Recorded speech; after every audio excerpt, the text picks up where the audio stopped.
Meus caros ouvintes de lendas do mundo, preparem-se para adentrar um canto profundo do Brasil, onde a floresta sussurra segredos antigos e o medo se confunde com a escuridão da alma.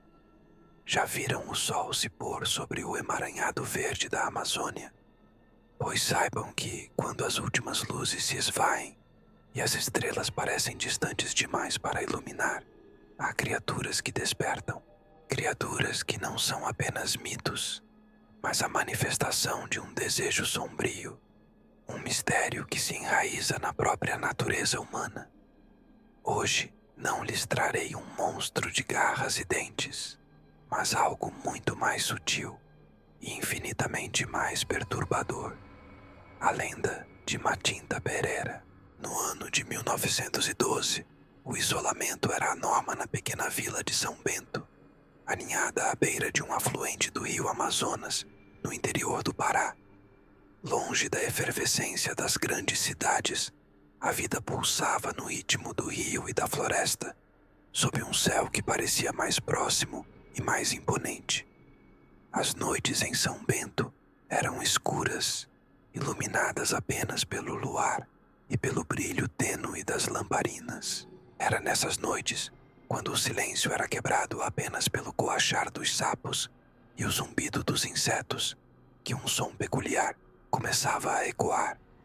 Um piado, forte, insistente, quase como um assobio humano, que parecia vir de todos os lugares e de lugar nenhum.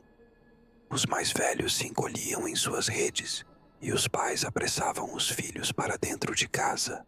Era o piado da Matinta Perera, uma velha feiticeira que, dizem, se transformava em pássaro e que trazia consigo não apenas profecias, mas a sombra do mau agouro, o presságio de algo terrível que estava por vir. E naquela época, em São Bento, esse piado começou a se tornar mais frequente, mais próximo, anunciando uma tensão que ninguém conseguia nomear, mas que todos sentiam. A lenda de Matinta Perera era velha como as árvores centenárias da floresta. Falava de uma mulher idosa, reclusa, que possuía conhecimentos de magia e herbologia, mas que, ao se transformar em um pássaro noturno, alguns diziam ser uma coruja, outros um curupira, ou até mesmo um bacurau, rondava as casas à noite, soltando seu piado. Se alguém a amaldiçoasse ou a desrespeitasse, a Matinta Perera traria azar, doenças ou até a morte. Mas se a pessoa lhe oferecesse tabaco ou café, ela se revelaria em sua forma humana, pedindo os itens, e abençoaria a casa. Era um jogo perigoso, uma barganha com o invisível.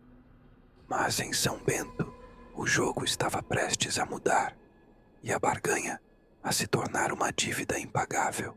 No vilarejo vivia a família de Elias, um pescador robusto, homem de fé e trabalho duro, que sustentava sua esposa, Ana, uma mulher de beleza simples e alma gentil, e sua filha única, Cecília, uma menina de apenas 7 anos, com olhos curiosos e um riso que era música para os ouvidos. Eles eram uma família feliz, apesar das dificuldades da vida no interior. No entanto, Elias, mais pragmático que sua esposa, sempre desdenhou das superstições locais. Contos de velha para assustar criança. Ele resmungava quando Ana o alertava sobre o piado da Matinta. O piado noturno começou a se intensificar. Era sempre depois da meia-noite, um som persistente que entrava pelas frestas das paredes de madeira, penetrando o sono de todos. Ana, preocupada, insistia para que Elias deixasse fumo e café do lado de fora da casa, como era o costume para aplacar a Matinta. Mas Elias, em seu ceticismo, recusava. "Não vou alimentar fantasma", ele dizia, com um sorriso de escárnio. Cecília, com sua inocência infantil, sentia medo. Ela se agarrava à mãe nas noites, os olhos arregalados, o piado da Matinta preenchendo o ar. A tensão começou a se manifestar em pequenos sinais. Os peixes, que antes enchiam as redes de Elias, começaram a rarear. As redes apareciam rasgadas, como se tivessem sido sabotadas. A horta de Ana, que sempre foi farta, começou a secar, suas folhas murchando misteriosamente da noite para o dia, mesmo com a rega diária, e um cheiro estranho, um aroma acre de fuligem e algo rançoso, quase como pele queimada, começou a pairar no ar da casa, especialmente ao amanhecer, dissipando-se com o sol. Era um cheiro que parecia impregnar a madeira e o tecido.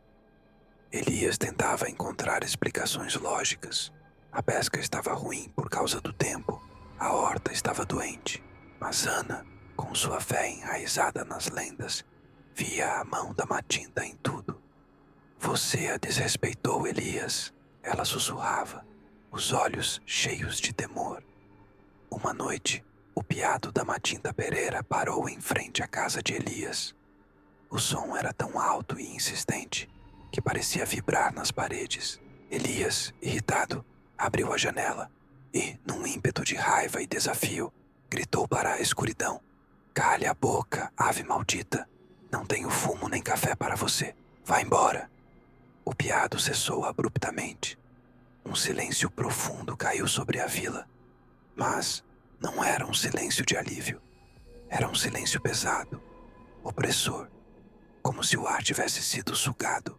Elias sentiu um arrepio gélido percorrer sua espinha, e um pressentimento terrível o invadiu. Aquele silêncio era pior que qualquer piado. Nos dias seguintes, os incidentes se tornaram mais sinistros. O cheiro de fuligem e ranço na casa de Elias se intensificou, misturando-se a um adocicado enjoativo, quase como caramelo queimado. Pequenos objetos, como a agulha de costura de Ana ou o barquinho de madeira de Cecília, apareciam em lugares inusitados, cobertos por uma fina camada de fuligem negra e fria. As noites eram um tormento. Elias, Ana e Cecília ouviam passos arrastados no telhado, sussurros inaudíveis perto das janelas e, por vezes, um toque suave nas paredes, como se unhas secas as arranhassem. Cecília, a princípio curiosa, agora estava aterrorizada. Ela se recusava a dormir sozinha, e seus olhos grandes e curiosos tinham um brilho de pavor. Ela contava à mãe sobre a velhinha que cantava para ela, nas noites, uma canção de ninar estranha, que a deixava com frio e sono. Ana, cada vez mais desesperada, tentava convencer Elias a procurar a benzedeira da vila, Dona Cotinha.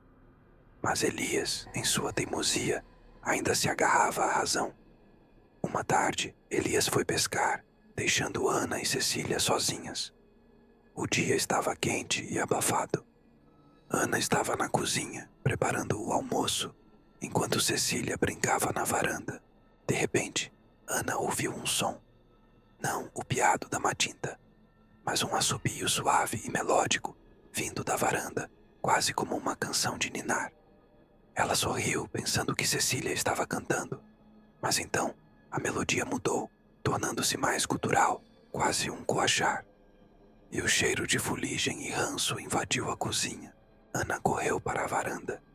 Cecília estava de pé, os olhos fixos na floresta.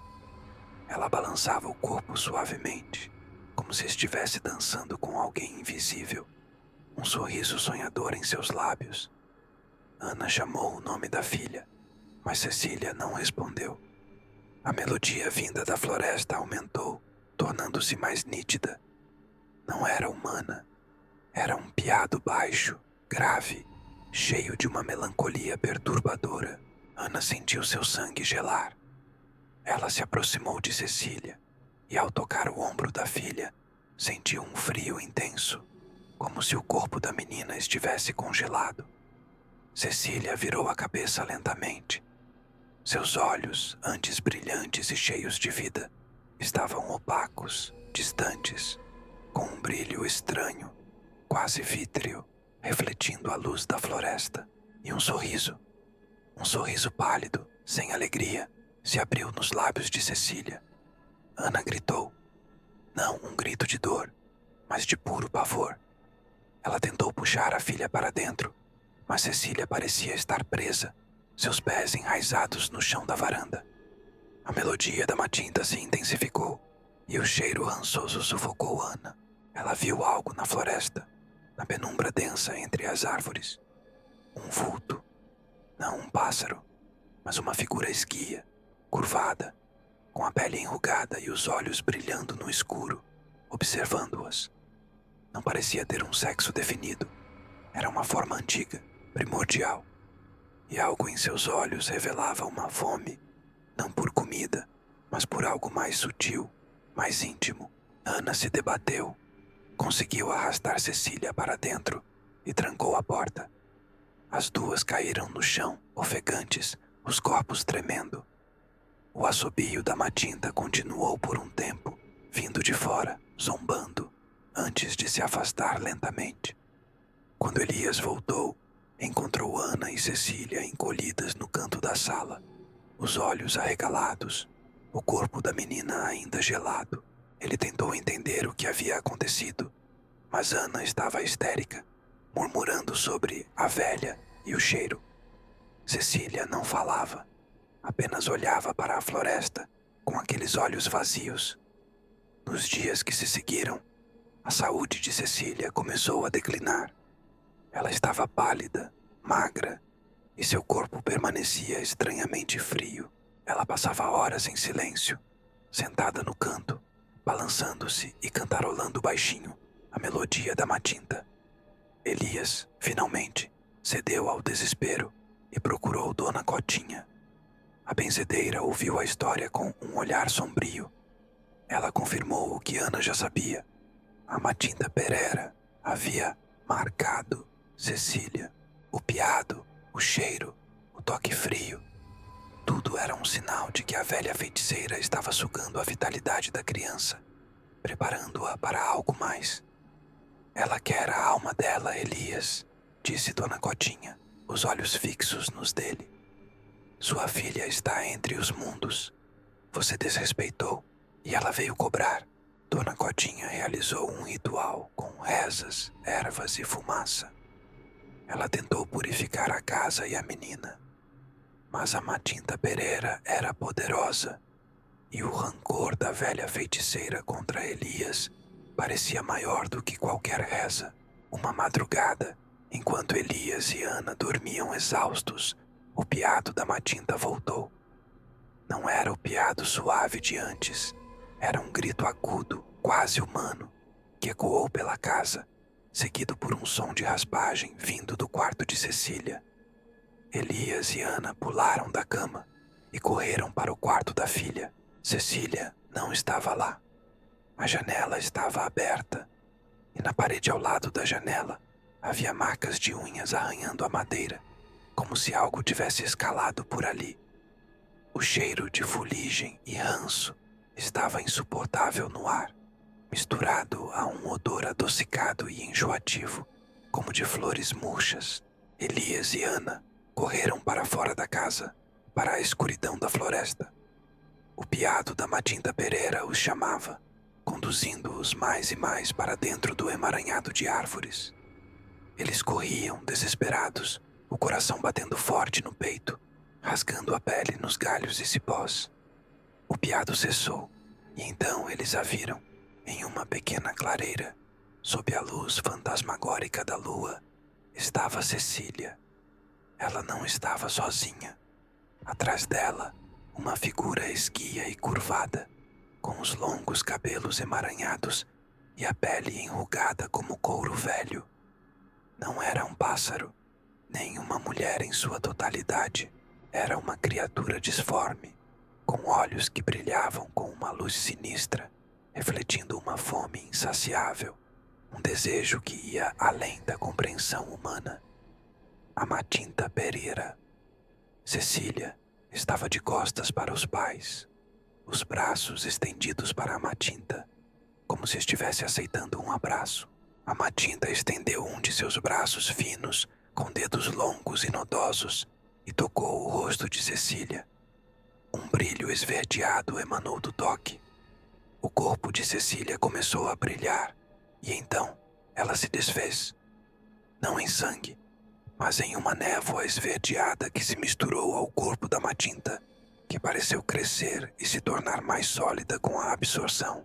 Elias e Ana gritaram, a voz rasgada pela dor e pelo terror. Eles caíram de joelhos, vendo sua filha se transformar em nada, absorvida por aquela criatura primordial.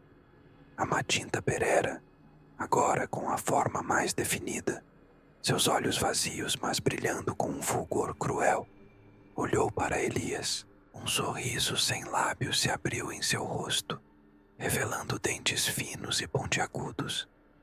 E um sussurro.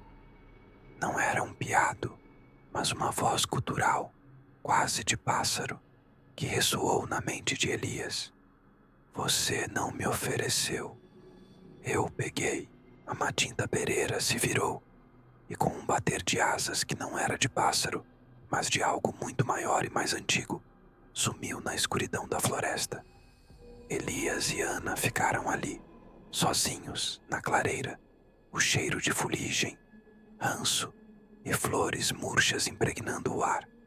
Um lembrete do que havia acontecido. Eles nunca mais foram os mesmos. A dor de perder Cecília e o horror de como ela foi tirada os consumiu. Elias abandonou a pesca e Ana perdeu a fé. Ambos viviam como sombras, assombrados pelos piados que agora ouviam em suas próprias mentes e pelo cheiro que os seguia para onde quer que fossem. Até hoje, meus caros ouvintes, nas vilas isoladas da Amazônia, quando o sol se põe e o piado da Matinta Pereira ecoa na escuridão, as pessoas se apressam para deixar fumo e café nas janelas. Não é mais apenas uma superstição, é um ato de medo, uma barganha silenciosa com a velha feiticeira que se alimenta da negligência e do desrespeito. E dizem que, por vezes, nas noites mais escuras, é possível ver uma figura esguia e disforme rondando as casas, seus olhos brilhando com a fome de quem já não é apenas uma lenda, mas a própria encarnação do desejo de vingança. Pensem bem, meus amigos, o que vocês fariam se uma lenda cobrasse um preço por sua descrença? Ou se a própria natureza lhes mostrasse que alguns tabus nunca devem ser quebrados? O que vocês esconderiam da Matinta Pereira se ela piasse em sua janela esta noite? Comentem abaixo e nos digam se ousariam desafiar os sussurros da floresta. E não se esqueçam de se inscrever no canal Lendas do Mundo para mais histórias que desafiam a razão